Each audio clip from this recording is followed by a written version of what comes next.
Assalamualaikum warahmatullahi wabarakatuh. Perkenalkan, nama saya Mahfur Maulana dari kelas G Muamalah semester 4 NPM 1921030376. Di sini saya akan membacakan kesimpulan dari kelompok 1 sampai kelompok 9 untuk memenuhi tugas ujian akhir semester mata kuliah arbitrase dan penyelesaian sengketa. Pertama, di sini saya akan membacakan kesimpulan dari kelompok 1 yang berjudul tentang arbitrase. Arbitrase adalah suatu prosedur yang oleh para pihak yang berselisih secara sukarela setuju untuk terikat pada putusan pihak ketiga yang netral di luar proses peradilan yang normal.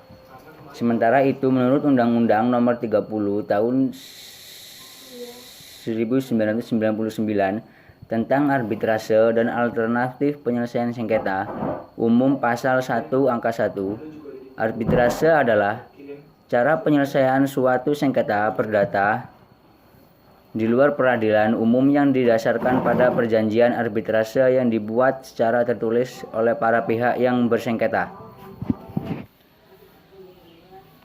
Selanjutnya saya akan membacakan kesimpulan makalah dari kelompok 2, yaitu tentang Badan Arbitrase Syariah Nasional. Arbitrase berasal dari kata arbitrer atau arbitrage yang berarti suatu kekuasaan untuk menyelesaikan sesuatu menurut kebijaksanaan. Artinya bahwa penyelesaian sengketa yang dilakukan oleh seorang atau beberapa orang arbiter atau dasar kebijaksanaannya dan para pihak akan tunduk pada atau mentaati putusan yang diberikan oleh arbiter yang mereka pilih atau tunjuk.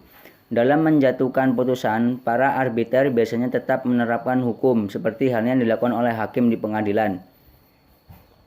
Pelaksanaan syariat Islam di Indonesia didasarkan atas Undang-Undang Dasar 1945 Pasal 29 Undang-Undang yang berkaitan dengan kedudukan Basyarnas, yaitu 1. Undang-Undang Nomor 7 Tahun 1989 sebagaimana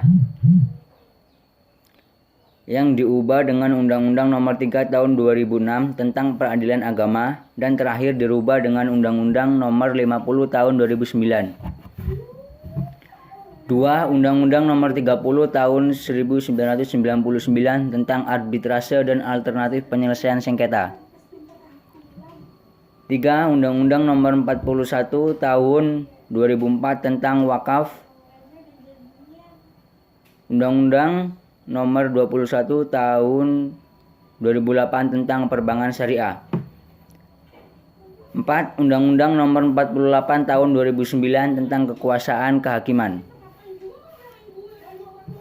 Dalam undang-undang tersebut, keberadaan Basyarnas dianggap sebagai alternatif penyelesaian sengketa perdata di luar peradilan atau non-litigasi yang didasarkan pada perjanjian arbitrase yang dibuat secara tertulis oleh para pihak yang bersengketa ketika melakukan akad perjanjian.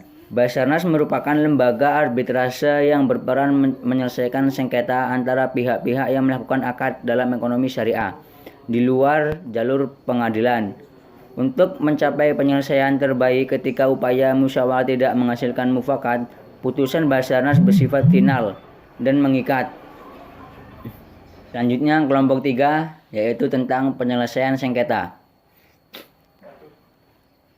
Alternative Dispute Resolution adalah suatu peranata penyelesaian sengketa di luar pengadilan berdasarkan kesepakatan para pihak dengan mengesampingkan penyelesaian sengketa secara litigasi di pengadilan. Penggunaan peranata penyelesaian sengketa di luar pengadilan ini bukan sesuatu yang harus dilakukan atau dijalankan terlebih dahulu. Merangkul kepentingan bersama cenderung menimbulkan masalah.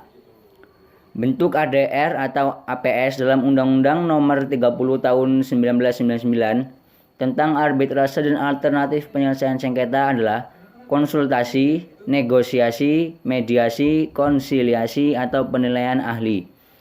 Penyelesaian sengketa melalui ADR mempunyai keunggulan-keunggulan dibandingkan dengan penyelesaian sengketa melalui litigasi. Di antaranya ialah adanya sifat kesukarelaan dalam proses karena tidak adanya unsur pemaksaan, prosedur yang cepat, keputusannya bersifat non-judicial, prosedur rahasia, fleksibilitas dalam menentukan syarat-syarat penyelesaian sengketa, hemat waktu dan hemat biaya, tingginya kemungkinan untuk melaksanakan kesepakatan dan pemeliharaan hubungan kerja. Selanjutnya kelompok 4 yaitu tentang konsultasi. Konsultasi adalah suatu proses yang biasanya didasarkan pada karakteristik hubungan yang sama yang ditandai dengan saling mempercayai dan komunikasi yang terbaik, bekerja sama dalam mengidentifikasikan masalah, menyatukan bersumber-sumber pribadi untuk mengenal dan memiliki strategi yang mempunyai kemungkinan dapat memecahkan masalah yang telah diidentifikasi, dan pembagian tanggung jawab dalam pelaksanaan dan evaluasi program atau strategi yang telah direncanakan. Peran konsultan adalah memberi wawasan dan pemahaman secara objektif dan memberi edukasi kepada klien apa yang menjadi hak dan kewajiban. Konsultan hukum memiliki peran untuk melakukan pemeriksaan hukum terhadap perusahaan yang akan melakukan proses penawaran umum, memeriksa hukum yang diberikan terhadap suatu perusahaan yang akan melakukan penawaran umum yang terdiri dari tanggung jawab secara perdana dan administrasi. Kelompok 5 yaitu tentang negosiasi. Negosiasi yaitu cara untuk penyelesaian masalah melalui diskusi atau musyawarah secara langsung antara pihak-pihak yang bersengketa yang hasilnya diterima oleh para pihak tersebut. Melalui negosiasi, para pihak yang bersengketa dapat melakukan suatu proses penjajakan kembali akan hak dan kewajiban para pihak yang bersengketa dengan suatu situasi yang sama-sama menguntungkan dengan melepaskan atau memberikan kelonggaran atas hak-hak tertentu berdasarkan pada asas timbal balik. Selanjutnya kelompok 6 yaitu tentang mediasi. Mediasi merupakan proses negosiasi pemecahan masalah di mana pihak luar yang tidak memihak bekerja sama dengan pihak yang bersengketa untuk mencari kesepakatan bersama dengan dibantu oleh mediator. Mediator berperan aktif dalam menjembatani sejumlah pertemuan antara para pihak, memimpin pertemuan dan mengendalikan pertemuan, menjaga kesinambungan proses mediasi, dan menuntut para pihak mencapai suatu kesepakatan. Mediator sebagai pihak ketiga yang netral, melayani kepentingan para pihak yang bersengketa.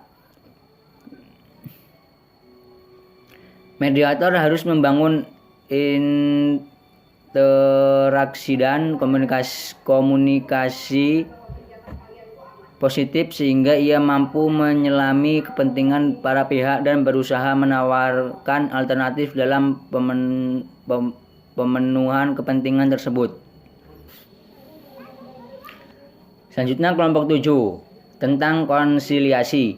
Konsiliasi adalah penyelesaian sengketa alternatif di mana para pihak yang berselisih menggunakan konsiliator yang bertemu dengan para pihak secara terpisah dan bersama-sama dalam upaya menyelesaikan perbedaan mereka. Mereka melakukan hal ini untuk meredakan ketegangan, meningkatkan komunikasi, menafsirkan masalah, mendorong para pihak untuk menemukan hasil yang diterima. Peran konselor adalah memfokuskan pada perasaan klien, kesadaran pada saat sedang berjalan serta hambatan terhadap keseluruhan. Menantang klien sehingga mereka mau memanfaatkan indera mereka sepenuhnya dan berhubungan dengan pesan-pesan tubuh mereka. Menaruh perhatian pada bahasa tubuh klien sebagai petunjuk dan verbal. Fungsi konselor adalah membantu klien untuk menganalisis dan memahami apa yang ada terjadi sekarang ini dan bagaimana berbuat sekarang ini. Konselor bukan hanya menganalisis saja tetapi lebih ditekankan untuk mengintegrasi perhatian dan kesadaran klien. Tujuan dari pertemuan konsiliasi yaitu untuk membawa para pihak yang terlibat bersama-sama untuk menemukan jalan keluar dan dari memecahkan masalah atau sengketa. Selanjutnya kelompok 8 Pendapat mengikat diperkenalkan pertama kali dalam Undang-Undang Nomor 30 Tahun 1999 tentang arbitrase dan penyelesaian sengketa. Pendapat mengikat adalah suatu produk yang diterbitkan oleh lembaga arbitrase yang memberikan interpretasi terhadap perjanjian yang dibuat oleh para pihak serta pembambahan atau perubahan pada ketentuan yang berhubungan dengan timbulnya keadaan-keadaan baru dan lain-lain. Lembaga pendapat mengikat pada hakikatnya bukan merupakan mekanisme untuk menyelesaikan sengketa, tetapi untuk mencegah munculnya sengketa. Isi pendapat hukum tidak hanya terbatas pada bunyi peraturan perundang-undangan saja, tapi juga menyangkut bagaimana pelaksanaan ketentuan perundang-undangan itu dalam praktiknya. Selanjutnya kelompok 9. Penyelesaian sengketa melalui arbitrase institusional Indonesia dilakukan oleh BANI yang didirikan atas Prakarsa Kadin tahun 1977. Berdasarkan Undang-Undang Nomor 30 Tahun 1999 tentang arbitrase dan alternatif penyelesaian sengketa, suatu putusan arbitrase merupakan putusan yang bersifat final dan mempunyai kekuatan hukum tetap dan mengikat para pihak. Hal tersebut menjadi salah satu karakteristik penyelesaian perkara melalui jalur arbitrase yang membedakannya dengan penyelesaian melalui jalur litigasi pada umumnya. Namun terdapat ketentuan dalam Undang-Undang Arbitrase yang mengharuskan suatu putusan arbitrase tersebut diserahkan dan didaftarkan ke Paniter Pengadilan Negeri. Dalam pasal 59 maupun bagian penjelasan tidak dijelaskan Pengadilan Negeri mana yang berwenang untuk menerima pendaftaran putusan arbitrase tersebut. Dengan dikeluarkannya Undang-Undang Nomor 30 Tahun 1999 tentang arbitrase dan alternatif penyelesaian sengketa, maka pengaturan tentang pelaksanaan putusan arbitrase nasional yang diselenggarakan secara institusional oleh BANI yang diatur dalam anggaran dasar BANI maupun peraturan prosedur BANI tidak berlaku lagi sepanjang telah diatur dalam Undang-Undang Nomor 30 Tahun 1999. Sekianlah penjelasan dari saya, semoga bermanfaat.